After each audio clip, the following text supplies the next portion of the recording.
और तत्व ज्ञान रूपी मोतियों की वर्षा करते फिरते हैं, लेकिन ये भोली आत्मा ये कंकर इकट्ठे करने की आदि होगी। सत भक्ति तो मोती समझो, हीरे और मोती, और शास्त्र विधि को त्याग के मनमानी साधनाएं करना। श्रीमद् भगवद गीता अध्याय नंबर 16 के श्लोक 23 में जो कहा है कि शास्त्र विधि को त्याग कर जो मनमाना आचरण करते हैं उनकी न तो गति होती है, न उनको कोई सुख होता है, और न ही उनको कोई सिद्धि प्राप्त होती है।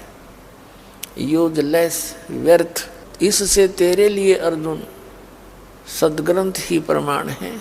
सदग्रंथों में जो वर्णित है उसी को आचरण करना, उसी के आधार पर पूजाएं करना। तो आदरणीय गरीबदास साहिब जी को, आदरणीय गरीबदास साहिब जी गांव छुरानी, जिला झज्जर, हरियाणा प्रांत वाले को परमात्मा मिले थे सन 1727 में। सन 1717 में आदरणीय गरीबदास साहिब जी का जन्म हुआ था, यानी संवत 1774 में। और संवत 1784 में यानी सन 1727 में परमात्मा सतलोक से आए। जैसी लीला भगवान किया करते हैं वो करते ही करते हैं। अब सूर्य उदय होता है तो धूप होती ही होती है, प्रकाश होता ही होता है।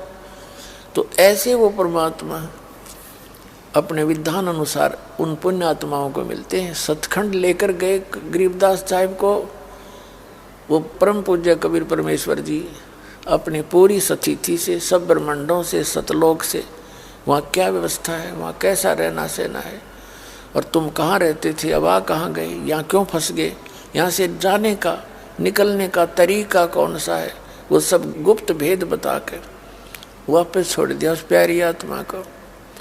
फिर उस आदरणीय गरीबदास साहिब जी ने परमात्मा की आंखों देखी महिमा गाई। परमात्मा से प्राप्त उस तत्व ज्ञान को फिर इस प्रकार बताया। यो सौदा फिर ना ही संतो, यो सौदा फिर ना ही। मानव शरीर, कबीर साहब कहते हैं, मानव जन्म दुर्लभ है, ये मिले न बारंबार। जैसे तरवर से पत्ता टूट जाए भाई, फिर नहीं लगता डार, उसी स्थान पर फिर स्थापित नहीं होता। और कबीर साहब कहते हैं जो सत भक्ति नहीं करते, चलते समय उसकी ममता इन बालक बच्चों में यहीं पर रह जाती है, उन्हीं के वहीं पर आकर के कोई पशु पक्षी बनकर धक्के खाता रहता है। और बहुत तड़फ होती है, मेरा क्या बनेगा, मेरे बच्चों का क्या होगा, और अब कहाँ जाऊँगा, मेरी क्या स्थिति होगी, क्या गति होगी। तो परमात्मा कहते हैं, पछाड़ खा खा रोएगी सुरता जब तू चालेगी अकेली। बड़े पूरे संसार को, परिवार को छोड़कर ना जाने कब तुझे यहाँ से जाना होगा। जब पछाड़ खा खा रोएगी, यम के दूध पकड़ रहे होंगे, हाय मेरे बच्चे रह गए, हाय ये रो गया। ये कसाई का लोक है, यहाँ कोई ना सुनता, कबीर भगवान ने बताया करके। तो उसके लिए समाधान बता रहे हैं। कबीर साहब कहते हैं, मेरे मनुआ भाई, गुरु बिन जागा कौन सी घाटी। गुरु के बिना तू कौन से मार्ग से जाएगा, सब जगह यम के दूत। परमात्मा कहते हैं 12 करोड़ यम के दूत हैं, और जब तू यहाँ से चलेगा चारों तरफ जैसे कीड़ी की नाल, कीड़ी होया करें, नो खड़े पाओगे तेने चारों सब रास्तों पर। जिधर भी तू चलेगा उसी तरफ तेरे सिर में लठ मारेंगे, पागल कुत्ते की तरह कुटेंगे। तो परमात्मा कहते हैं, मेरे हंसा भाई, गुरु बिन जागा कौन सी घाटी। और फिर मानुष शरीर तेरा समाप्त हो जाएगा। कहते हैं, बैल बने कंगाल का, तेरे कड़पे बाजे लाठी, मेरा मन मूर्खा भाई, गुरु बिन जागा कौन सी घाटी। हमने थोड़ी सी माया की भांग पी ली, मनुष्य जीवन मिल गया, समय पर टूक मिल गए, कोई रोजगार ठीक हो गया, कोई जीविका ठीक निर्वाह हो गया, तो बकवाद बाती है सारी। अब कोई गुट्टी लावे, कोई मोटरसाइकिल ले रहा, कोई कार लेकर लंबी सिगरेट ला के टोर दिखावे, या टोरूड़ा बिखरती फिरेगी जब गधे कुत्ते बन जाओगे, परमात्मा कहते हैं। तो क्या बताना चाहते हैं दाता कि मेरा मन मूर्खा भाई, गुरु बिन जागा कौन सी घाटी, और बैल बने कंगाल का त्रिकड़ पे बाजा लाठी, मेरा मन मूर्खा भाई। आपने देखा होगा, हमने तो खूब बिटर एक्सपीरियंस है। जो गरीब व्यक्ति किसान होते थे, पशुओं को पूरा चारा भी नहीं डाल सकते थे और काम लेते घना धनवान बनने के लिए, बैल को जोड़ के। अब भूखा प्यासा बैल कैसे चलेगा, ना चला तो उस पर लठ मारे न पूरे कमर के ऊपर, फिर उसको चलना पड़ता है। तो परमात्मा कहते हैं तेरी ऐसी दुर्गति होगी। अब क्या बताने जा रहे हैं, यो सौदा फिर ना ही संतो, यो सौदा फिर नहीं। ये मनुष्य जीवन का मिलना, और मनुष्य जीवन मिल जाए तो भक्ति का संदेश नहीं मिलता। कोई संदेश दे देता है तो नकली गुरुओं का फंस जाते हैं, जा कर के वो भक्ति करो चाहे ना करो वो भी यूजलेस है। तो ये सौदा जो आज आपको प्राप्त है ये बार बार नहीं मिलेगा, आपका मनुष्य जीवन। और ये बिचली पीढ़ी का समय जो भगवान ने कह रखा था कि धर्मदास मेरी लाख दुआई, यो मूल ज्ञान की तबार न जाई। मूल ज्ञान बाहर जो पढ़ी, ये बिचली पीढ़ी हंस नहीं तरही। मूल ज्ञान को तब तक छुपाई जब तक ये द्वादश पंथ ना मिट जाए। ये मूल ज्ञान अब दास आपको दे रहा है। ये मूल ज्ञान ना कबीर पंथ में और ना राधा स्वामी पंथ में। राधा स्वामी पंथ का तो काल आपको दिखाई दिया था शाम को, समझदार को संकेत बहुत होते हैं।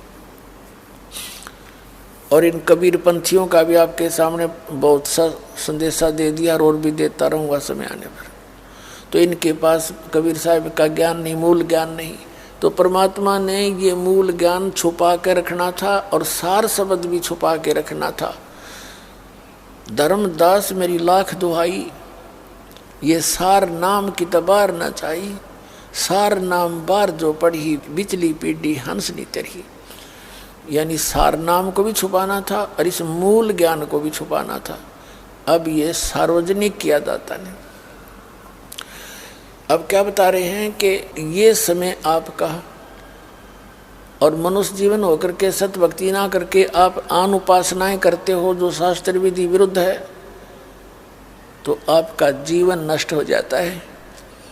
इस मनुष्य जीवन की कीमत को कितना बताते हैं, कैसे बताते हैं, इसे हमने क्या करना चाहिए था कि ये सौदा फिरना ही संतो, यो सौदा फिरना ही। ये लोहे जैसा ताव जात है काया देश राही। जैसे कारीगर लोहार लोहे को ऐरन के अंदर डालकर और उसको गर्म कर देता भट्ठी में, वो बिल्कुल लाल हो जाता है। उसको निकाल के तुरंत उसके ऊपर चोटें मारता है। तुरंत चोट लगानी होती है जब तक वो पूरा गर्म है। यदि वो ठंडा हो जावे तो गर्म के ऊपर चोट लगा के वो जो चाहे सो बना सकता, जो उद्देश्य लेकर वो सारा सांग जोड़ रहा था। और जरा सा भी ठंडा हो जाए तो चाहे सारे गणना मार ले, उसके ऊपर झाड़ ले, वो बांगा टेढ़ा हो जाएगा, वो वस्तु नहीं बन सकती। तो परमात्मा कहते हैं जब तक आप मानव शरीर में हैं, स्त्री या पुरुष का, आपका ये लोहा गर्म है। और जिसके ऊपर यह राम नाम की चोट लगी तो इसका उद्देश्य पूरा हो सकता है। मृत्यु के बाद तो टेढ़े मेढ़े मुंह लग जाएंगे कुत्ते गधे सूअर के, फिर कुछ भी हाथ नहीं लगेगा। अब परमात्मा क्या बताना चाहते हैं, तीन लोक और भवन चतुर्दश, ये सब लग सौदे आही। दुगने तिगने किए चौगने और किन्हु मूल गवाही। जैसे कोई बुद्धिमान व्यक्ति 10-5 लाख रुपए लेकर के किसी दूसरे प्रदेश में जाता है बिजनेस व्यापार करने के लिए, तो वहाँ जाकर के किसी धर्मशाला में रुकता है या होटल में रुकता है, कमरा का किराए पर लेता है, और उस पैसे से अपना खर्च भी करना है और सौदा भी करना है। तो बुद्धिमान होता है, सौदा लेता है, आगे बेचता है, सौदा लेता है, बेचता है, उसे कई गुना बना लेता है। और दूसरा व्यक्ति वहाँ होटल में उसी पैसे को जो लेकर गया था मूलधन